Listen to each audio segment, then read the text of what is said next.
गलज्जल प्रवाह पावितस्थले कलेवलम्ब्य लम्बितां भुजङ्गतुङ्गमालिकामट्टमट्टमट्टमन्निनादवट्टमर्वयं चकार चण्डताण्डवम्। यदि अखाड़े में यदि कुश्ती भी करने के लिए तैयार है तो उसके लिए भी मैट मंगवा लेना प्रत्युष। जटाकटाह संभ्रम भ्रमण्यं बनिर्झरी विलोलवीचि वल्लरी। फिटनेस का सबसे बड़ा रोल मॉडल खुद स्वामी रामदेव है।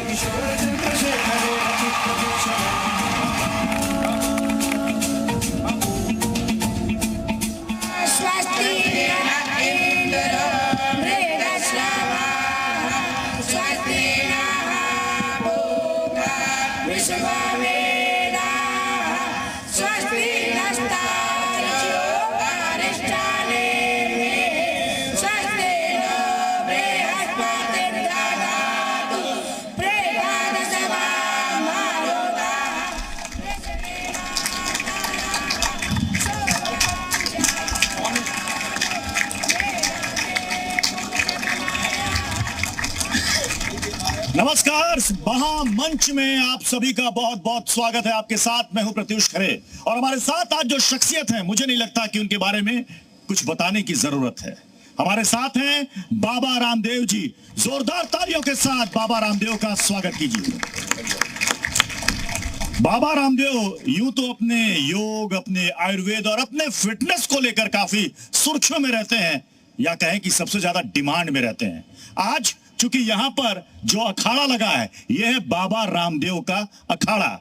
तो बाबा रामदेव जी, आपसे योग की तो बहुत बातें हो जाती हैं, आपसे आयुर्वेद की भी बहुत बातें हो जाती हैं, फिटनेस की भी बातें हो जाती हैं। आज जरा उससे इस अखाड़े में थोड़ी इतर भी बातचीत होगी। तो है तैयार बाबा रामदेव इसके लिए? एकदम तैयार है। और आप यदि अखाड़े में यदि कुश्ती भी करने के लिए तैयार हैं तो उसके लिए भी मैट मंगवा लेना प्रत्युष।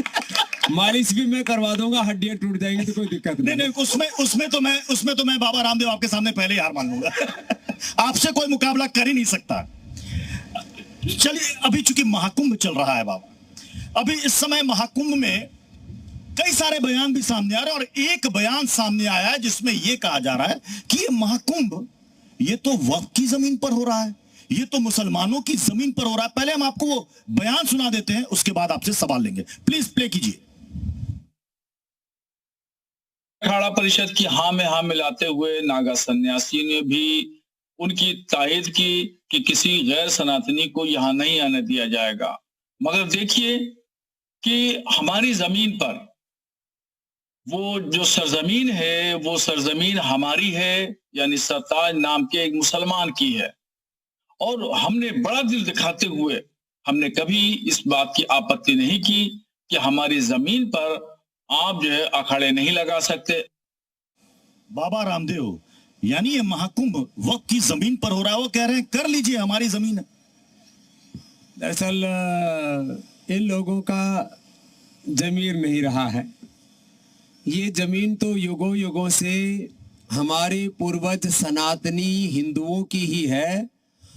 जब इस दुनिया में इस्लाम नहीं था और वक्फ भी नहीं था, उस समय से हमारे पूर्वजों ने ये कुंभ की और सनातन की परंपराओं को सदा से बरकरार रखा है।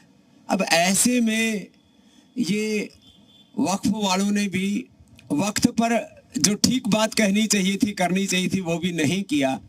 इनकी बुद्धि पर भी तरस आता है। लगता है ऐसे कुछ लोगों की अकल मारी गई है।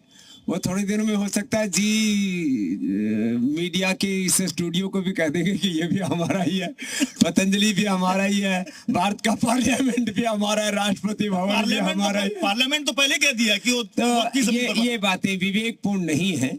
हाँ। ऐसी अविवेकपूर्ण मूर्खतापूर्ण बातें नहीं करनी चाहिए जी। अच्छा, हमारे साथ कुछ खास मेहमान भी हैं पैनलिस्ट के तौर पर। हमारे साथ हैं वरिष्ठ पत्रकार हैं हर्षवर्धन त्रिपाठी जी हैं, हमारे साथ वरिष्ठ पत्रकार अवधेश कुमार जी हैं, और हमारे साथ हैं आचार्य विक्रमादित्य जी, और लेफ्ट से हमारे साथ हैं विवेक श्रीवास्तव जी। तालियों के साथ इन सभी का स्वागत कीजिए। और ये भी बाबा रामदेव इस अखाड़े में बीच बीच में सवाल करते रहेंगे। हो सकता है कुछ सवाल चुकते हुए सभी अपनी आहुतियां लगाएंगे और ऐसे भी अग्नि प्रज्वलित हो ही चुकी है। क्या सनातन बोर्ड बनना चाहिए? और इसी के साथ हमारा सवाल एक और जुड़ा हुआ है कि साधु संत कहते हैं कि साहब ये तो वक्फ की जमीन है और इसमें एक मौलाना साहब है शहाबुद्दीन बरेलवी, वो कहते हैं ये महाकुंभ ये धर्मांतरण का अड्डा है, सैकड़ों मुसलमानों का धर्मांतरण करवाने के लिए करवाया जा रहा है। मुसलमानों का धर्मांतरण का तो कोई प्रश्न ही होता नहीं है। वैसे जितने भी इस देश में मुसलमान रहते हैं करीब शायद 98 या 99% वो सब मूलतः हिंदू ही है, क्योंकि उन सबके मजहब आज बदले हैं लेकिन अपने पूर्वजों को पुरखों को कोई नहीं बदल सकता। ये सत्यता है। मतलब सबका डीएनए एक है आप कह रहे हैं? तो डीएनए, मूल प्रकृति, मूल संस्कृति, पूर्वज तो एक ही है। और यदि बदलने की बात आती तो स्वामी रामदेव ने करोड़ों लोगों को योग सिखाया है। अभी तक तो मैं लाखों क्या करोड़ों मुसलमानों का धर्मांतरण करवा देता। हम किसी के धर्मांतरण में विश्वास नहीं रखते, हम जीवन के रूपांतरण में विश्वास रखते हैं। क्या बात है। तो अगर धर्मांतरण पर यकीन नहीं करते और आप कहते हैं कि सबका डीएनए एक है, तो फिर धर्मांतरण को इतना बड़ा मुद्दा क्यों बनाया जाता है? रहने दीजिए, जो जिस रिलीजन से आता है अगर सबका डीएनए एक है। देखिए, धर्मांतरण से कुछ लोग फिर जो राष्ट्रीय निष्ठाएं हैं, हमारी आस्थाएं और हमारे विश्वास हैं, फिर भौगोलिक दृष्टि से, राजनीतिक दृष्टि से देश में जो विभाजन चाहते हैं, वो विभाजनकारी सोच ठीक नहीं है। कौन चाहता है विभाजन? अब इसमें तो ये तो जग जाहिर है, मजहब के नाम पर पहले भी देश की खंड खंड हुआ है और आज भी इस अखंड भारत को फिर से कुछ लोग खंड खंड करना चाहते हैं। देखिए, आपका अखाड़ा है बाबा रामदेव और आपने कहा ताल ठोक करके मैं जवाब दूंगा, तो ताल ठोक के बताइए ना, कौन विभाजन करना चाहता है आज की तारीख में? देखिए, जो अखंड भारत प्राचीन काल में था हमारा, अफगानिस्तान तक का भारत तो हमने महाराजा रणजीत सिंह के समय तक ही देखा हुआ है। फिर इंडोनेशिया, मलेशिया से लेकर के चाइना की दीवार से लेकर के और कहा मंगोलिया तक भारत का एक बहुत बड़ा प्रभुत्व था। वो धीरे धीरे क्षीण होता हुआ आज से 77 साल पहले हमने हिंदुस्तान, पाकिस्तान, फिर बांग्लादेश, 3 टुकड़े तो हमारे पुरखों ने देख लिए हैं जो इस समय जिंदा है। तो अब ये यदि मजहब के नाम पर विभाजन नहीं हुआ तो किस नाम पर हुआ था? तो भारत का विभाजन तो मजहब के नाम पर हुआ है, इसमें कोई प्रश्न ही नहीं है। लेकिन इस तरह का विभाजन अब ना हो, हम कम से कम अब तो एक बन करके रह ले। तो क्या लोग एक नहीं हिंदुस्तान में? हाँ, अभी भी बहुत विद्वेष है, लोगों के मनों में घृणा है, आपस में नफरत है। और कम से कम ये घृणा नफरत तो राष्ट्रीय एकता के नाम पर तो खत्म कर दो। बाकी अपने पुरखों के नाम पर तुम धार्मिक एकता में ना भी आओ तो राष्ट्रीय एकता में तो कम से कम एक स्वर से सबको भारत की एकता, अखंडता को स्वीकार करना चाहिए और एक साथ भारत माता की, है ना, जोर से तो बोलो, भारत माता की वंदे और सत्य सनातन वैदिक धर्म की। तो कम से कम इन बातों पर तो विश्वास कर ले कि हम एक ही सनातन संस्कृति और मूल प्रकृति के उपासक। चलिए, मैं अपने सवाल जवाब के सिलसिले को आगे बढ़ाऊंगा। हमारे साथ भजन मंडली भी है, सागर सावरिया ग्रुप, जरा इनके लिए भी ताली बजा दीजिए। बहुत श्रेष्ठ हमारे विप्रगण और हमारे बटुक हैं, अभिनंदन। और मैं चाहूंगा कि सवालों की शुरुआत थोड़ी इधर से भी हो जाए। हर्षवर्धन सर, आपकी तरफ से सवाल। स्वामी जी, अभी आपके जिम्मे एक बड़ा काम आन पड़ा है, तो मैं तो वहीं से शुरुआत करूंगा। आपके जिम्मे आ गया है भारतीय शिक्षा बोर्ड। तो अभी ये सब तो ये जाहिलपने वाली बातें होती रहेंगी और ऐसी बातों पर कान भी नहीं देना चाहिए। ऐसी बातों को मुझे लगता है कि टीवी चैनलों को भी ऐसे लोगों को बहुत तवज्जो नहीं देनी चाहिए कि कोई इस तरह की बात करे। तो ये तो मूर्खतापूर्ण बात है, जाहिलपने वाली बात है। लेकिन चूंकि आपके जिम्मे बहुत बड़ा काम आया है, अभी भारत की सरकार ने भारतीय शिक्षा बोर्ड का जिम्मा आपको दे दिया है और अभी देश की जो सबसे बड़ी जरूरत है कि वो संस्कार, संस्कृति के साथ शिक्षा, इस तरफ आगे बढ़े। तो आपका वो अभियान कहां तक चल रहा है और अगर कोई उससे जुड़ना चाहता है तो किस तरह से जुड़ता है और आपका बोर्ड अभी कहां तक पहुंचा है? हर्षवर्धन जी, देश का मानस निर्माण तो शिक्षा और संस्कारों से ही होगा। मैकाले 1835 में जो इंडियन एजुकेशन एक्ट बना करके भारत बोध पर, सनातन बोध पर, आत्मबोध पर, चरित्र निर्माण पर आधारित हमारी शिक्षा को जो ध्वस्त किया, अब हम चाहते हैं कि हमारे भारत के बच्चों का मानस उसमें ज्ञान, विज्ञान, प्रज्ञान, अनुसंधान, मॉडर्न एजुकेशन, न्यू वर्ल्ड के साथ कनेक्टिविटी ये तो रहे, लेकिन साथ में डिविनिटी रहे, उनमें भारत बोध रहे, उनमें सनातन बोध रहे, भारत की एकता, अखंडता और संप्रभुता का गौरव उनके हृदयों में रहे। उस भाव के साथ आप एक सभा में मेरे साथ चंडीगढ़ में थे, तब आपने देखा था लगभग 2000 मदरसे भी भारतीय शिक्षा बोर्ड से जुड़ना चाहते हैं। ये एक अच्छी बात है, ये पहल हुई वहां चंडीगढ़ में। और मेरा सपना है कि भारत सरकार द्वारा ये गठित और पतंजलि द्वारा संचालित ये जो बोर्ड है, इसके माध्यम से हम पहले भारत के 1 लाख और बाद में भारत के 5 लाख विद्यालयों को जोड़ सके और हर एक भारत के बच्चे के रोम रोम में भारत और भारतीयता का गौरव बढ़ा रहे और उसके बाद वो अपने अपने सामर्थ्य के अनुसार नव प्रतिमान गढ़े और विकसित भारत बनाने के लिए अपना योगदान दे, एक वर्ल्ड सिटीजन के नाते अपने आप को विकसित करे। इस सपने में हम आने वाले 5 वर्षों में बहुत बड़े स्तर पर कार्य करने वाले और हम ईश्वर पर विश्वास रखते हैं कि हम इसमें कामयाब होंगे। हर्षवर्धन, चलिए, बहुत अच्छी बात है। अच्छा बाबा रामदेव, महाकुंभ में तो सबकी एंट्री होनी चाहिए, सबका डीएनए एक है, सबके पूर्वज एक हैं, तो फिर ये महाकुंभ में मुस्लिमों की एंट्री पर कुछ लोग एतराज क्यों जाहिर कर रहे हैं? देखिए, कोई भी श्रद्धा पूर्वक मुसलमान वहां जाएगा, उसको कोई रोकने वाला नहीं है, तो क्रिया की प्रतिक्रिया मात्र है। नहीं, क्रिया की प्रतिक्रिया समझाइए ना, न्यूटन का 3rd लॉ समझाई दीजिए आज। क्रिया प्रतिक्रिया का ये दौर है, जैसे एक मानवीय वृत्ति होती है कि किसी ने कहा कि हम तुझे छेड़ेंगे, वो कहेगा हम तुम्हें छोड़ेंगे नहीं, फिर तो ये चलता है समाज में। लेकिन कोई कौन किसको छेड़ रहा है बाबा रामदेव? कोई श्रद्धा पूर्वक हमारे मुस्लिम भाई भी कुंभ में जाए, वहां गंगा में स्नान करे, अपने पूर्वजों की सनातनी संस्कृति को आत्मसात करे और गंगा स्नान करके, त्रिवेणी में स्नान करके, प्रयागराज महातीर्थ में स्नान करके प्रतिज्ञान करे कि हम अपने पूर्वजों की अखंड जो संस्कृति है और जो हमारी मूल प्रकृति है उससे हम जुड़ेंगे और भारत को अखंड बनाएंगे। तो दिक्कत कोई नहीं। अब कह रहे कोई दिक्कत नहीं है, लेकिन आपने कहा ना क्रिया की प्रतिक्रिया। एक बयान में आपको, समाजवादी पार्टी के एक विधायक हैं, उन्होंने एक बयान दिया है, काफी विवादों में रहा है, उस पर काफी बहस भी हुई है, वो बयान एक बार जरा सुनिए। ऐसा कोई बात नहीं है, मुसलमान चाहेगा तो हम लेके चलेंगे ना। गंगा तो सबकी है, गंगा माँ है। अब माँ किसी का नहीं होता कि इसकी माँ है, नहीं, माँ सबकी होती है। ऐसा कोई बात नहीं है, मुसलमान चाहेगा तो हम लेके चलेंगे ना। गंगा तो सबकी है, गंगा माँ है। अब माँ किसी का नहीं होता कि इसकी माँ है, नहीं, माँ सबकी होती है। अब देखिए, आप क्रिया की प्रतिक्रिया कह रहे हैं, बोल रहे हैं जो मुसलमान चाहेगा हम लेकर जाएंगे। कौन है, रोक के दिखा दे। ये कितनी अच्छी बात कही, गंगा माँ है। ऐसी गंगा माँ, भारत माता, गायत्री माता, वेद माता, गौ माता, सबके प्रति भी यही आदर आ जाए तो उद्धार हो जाए साहब।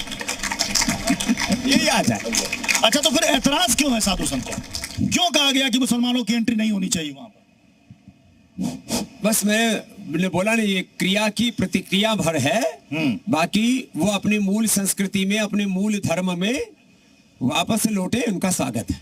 अच्छा, अब वहां पर देखिए, जो सुरक्षा बल में जो जवान तैनात हैं उसमें भी कई मुसलमान हैं। अब वहां पर कुछ घुड़सवार दल में जो घोड़े हैं उनमें कई का नाम अकबर है, किसी का नाम शाहजहां है। तो कई मुस्लिम कह रहे हैं कि साहब शाहजहां है, अकबर है वहां पर। सुरक्षा बल में कई मुस्लिम अधिकारी हैं, अगर कोई मुस्लिम वहां पर आ जाए तो क्या ये आस्था खत्म हो जाएगी? वापस मैं ये कह रहा हूं, देखो, भारत में जो आयातित मुसलमान है या जो आयातित इस्लाम है वो चाहे नगण्य सा है। हम अपनी मूल प्रकृति और मूल संस्कृति के बारे में फिर वापस चिंतन करें, और वक्त लग सकता है इस बात में। वो दिन आएगा जब भारत का हर मुसलमान अपनी पुरखों की मूल प्रकृति से, मूल संस्कृति से जुड़ेगा, क्योंकि भारत का जो मुसलमान है उसकी धार्मिक रूप से आस्था भले ही कुछ लोग जोड़ने की कोशिश करें मक्का मदीना से, लेकिन उसका डीएनए जुड़ा हुआ है भारत के ऋषि मुनियों से, भारत की माटी से। इसलिए ये उसका मूल प्रवाह है, उसकी मूल आत्मा है, मूल चेतना है। अब उसको कुछ लोग भूल गए हैं। तो महाकुंभ में ज्ञान का, भक्ति का और पुरुषार्थ का ये समागम होगा और गंगा यमुना सरस्वती के इस त्रिवेणी के संगम में कुछ ना कुछ जरूर अमृत निकलेगा। तो बाबा रामदेव आज जी न्यूज के इस बाबा रामदेव के अखाड़े से ऐलान कर दें कि सभी मुस्लिमों का स्वागत है, आइए महाकुंभ में डुबकी लगाने, और कोई वहां पर उनको रोकेगा नहीं, किसी को ऐतराज जताने की आवश्यकता नहीं है। डंके की चोट पर कह दीजिए आज। मैंने एक ही बात कही है ना, जो भी वहां मुसलमान आते हैं श्रद्धा पूर्वक अपनी पूर्वजों की संस्कृति को एक आत्मसात करने के लिए, उन सबका अभिनंदन है। सबका अभिनंदन। तालियां, तालियों में कंजूसी नहीं होनी चाहिए। चलिए सवाल जवाब को आगे बढ़ाएंगे। हमारे सागर सावरिया जी ने एक भजन तैयार किया है बाबा रामदेव, जरा उन्हें सुन लिया जाए। देखो, आज स्वामी जी विराजमान हैं और स्वामी जी ने हम सबको कितना कुछ दिया है, इनके लिए जोरदार तालियां। धन्यवाद करो। सब कुछ प्रभु की कृपा से। ये चमक ये दमक पुण्य बनने में महक, ये चमक ये दमक पुण्य बनने में महक। सब कुछ सरकार तुम्हीं से है, सब कुछ सरकार तुम्हीं से है। इखला के पवन चूमे सैया के चरण, इखला के पवन चूमे सैया के चरण। बगियन माँ बहार तुम्हीं से है, सब कुछ सरकार तुम्हीं से है। मेरा दिल ले लो, मेरी जान ले लो, मेरा दिल ले लो, मेरी जान ले लो। मेरा तन ले लो, मेरा मन ले लो, मेरा तन ले लो, मेरा मन ले लो। मेरे इश्क की निस्बत है तुमसे, मेरे इश्क की निस्बत है तुमसे। जीवन श्रृंगार तुम्हीं से है, सब कुछ सरकार तुम्हीं से। महाकुंभ में जिस तरीके से प्रयागराज में वहां पर ग्राउंड वर्क हुआ है, कई मुस्लिम मोहल्ले ऐसे हैं जहां पर योगी योगी के नारे वहां पर लग रहे हैं कि बहुत शानदार काम हुआ है। जरा पहले वो बयान हम आपको सुना देते हैं, लोग क्या कह रहे हैं। बहुत अच्छा करवाए हैं, शहर में जो काम भी हुआ है बहुत अच्छा हुआ है। अच्छा, योगी जी को आप कितना नंबर देंगी विकास के काम नाम पे? 100 में सब तो 100 ही देंगे। 100 में 100 जी। किसी को कोई दिक्कत नहीं है, चाहे वो हिंदू हो या मुसलमान हो, मुसलमानों को कोई तकलीफ नहीं है, उनसे तो कोई दिक्कत नहीं है। हाँ, कोई दिक्कत नहीं। कुछ लोग बोलते हैं दिक्कत की बात, फालतू बात करते हैं। जो फालतू अफवाह उड़ाते हैं ये सब गलत बात है। उनको कोई दिक्कत नहीं है, मुसलमानों को कोई दिक्कत नहीं है उनसे। मुसलमान भी मतलब योगी जी के राज में बढ़िया रह रहे हैं, विकास हो रहा है तो खुशी है। जी हाँ, सब कुछ है, वो हमेशा बने रहे। हमको उनसे कोई दिक्कत नहीं है, ना कोई तकलीफ ना कोई परेशानी। तो महाकुंभ के इस आयोजन के लिए योगी आदित्यनाथ को क्रेडिट देना चाहेंगे आप? कितने नंबर देंगे उनको? देखिए, योगी आदित्यनाथ जी एक योगी हैं, एक योद्धा हैं, एक अच्छे प्रशासक और शासक भी हैं, और आत्मानुशासन के साथ वो अपने जीवन में भारत माता को अपना आराध्य मान करके उस पर अपना सर्वस्व आहूत करके सेवा कर रहे हैं। इसलिए एक बार उनका जोरदार अभिनंदन है। मतलब आप इस आयोजन के लिए क्रेडिट दे रहे हैं, श्रेय दे रहे हैं योगी आदित्यनाथ को? योगी आदित्यनाथ जी हमारे देश के प्रधानमंत्री जी अपने आप को सनातनी हिंदू कहने में गौरव अनुभव करते हैं। एक वक्त था जब लोग जो है अपने आप को हिंदू कहने में शर्माते थे। ये कोई शर्म की बात नहीं, तो गौरव की बात है। भगवान ने, परमात्मा ने, उसको इस्लाम की दृष्टि से कहो खुदा, अल्लाह, ऑलमाइटी गॉड, कुछ भी बोलो, ईश्वर ने यदि हमें सनातन धर्म में जन्म दिया है तो ये हमारे जीवन का सबसे बड़ा सौभाग्य। हम राम कृष्ण के, हम गौतम कणाद जैमिनी पाणिनि पतंजलि के ऋषियों के हम वंशधर हैं। ये गौरव का भाव कम से कम सनातन के ये इस शासन में है।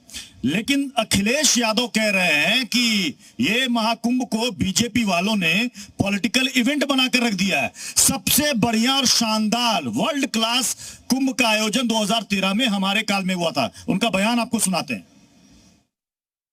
अब बहुत बड़े पैमाने पे संत, महात्मा, गुरु, ऋषि, मुनि, बड़ी संख्या में लोग आए हैं कुंभ में। बड़ा आयोजन हो रहा है। मैं तो सभी साधु, संत, ऋषि, मुनियों से यही प्रार्थना करूंगा कि जब वो जाएं तो अपने साथ किसी और को भी लेते जाएं यहां से। क्योंकि यहाँ पर बहुत लोग ऐसे जिनको जो काम नहीं करना चाहिए वो काम कर रहे हैं। क्या कहेंगे बाबा रामदेव? कह रहे हैं 2013 में हमने कितना शानदार आयोजन किया था, तो पॉलिटिकल बहुत देर से ये तो प्रतिक्रिया उधर से ले लीजिए। बहुत नहीं, मैं चाहूंगा कि पहले अखाड़े में आप इसका जवाब दीजिए। नहीं, देखिए, योगी जी तो हमारे साथ भी हैं और वो देश धर्म संस्कृति के साथ भी, और वो सबके साथ, इसलिए कोई लाने ले जाने की बात ही नहीं है। तो 2013 का आयोजन, उस समय भी आप गए होंगे बाबा रामदेव जी कुंभ में, तो वो आयोजन अच्छा था या ये आयोजन अच्छा है? देखिए, अब लगभग एक दशक बीत गया है। हाँ। भारत बहुत ऊंचाई पर आ गया है, कुंभ भी शिखर पर आ गया है। तो ये इस बार का जो आयोजन है, या अपने आप में विश्वस्तरीय है। मतलब उस आयोजन से इस आयोजन को ज्यादा नंबर दे रहे हैं, उससे भव्य है, उससे ज्यादा नंबर दे रहे हैं। अखिलेश यादव पर बोलने से बच क्यों रहे हैं बाबा रामदेव? अरे आप किस किस से लड़ाई करवाओगे आज अखाड़े में? आप तो कह रहे थे कि अखाड़े में आप डरते नहीं है, किसी को भी धोबिया पछाड़ दे देंगे आप। यहाँ अखिलेश यादव पर बोलने से बच रहे हैं। जरूरत होगी वही दाव लगाएंगे, यहाँ जरूरत नहीं है, यहाँ बच बच के निकल जाएंगे। चलिए, बहुत बहुत शुक्रिया बाबा रामदेव जी यहाँ आने के लिए और अब सारे सवालों का बेबाक जवाब देने के लिए। एक बार फिर से बाबा रामदेव के लिए जोरदार तालियां।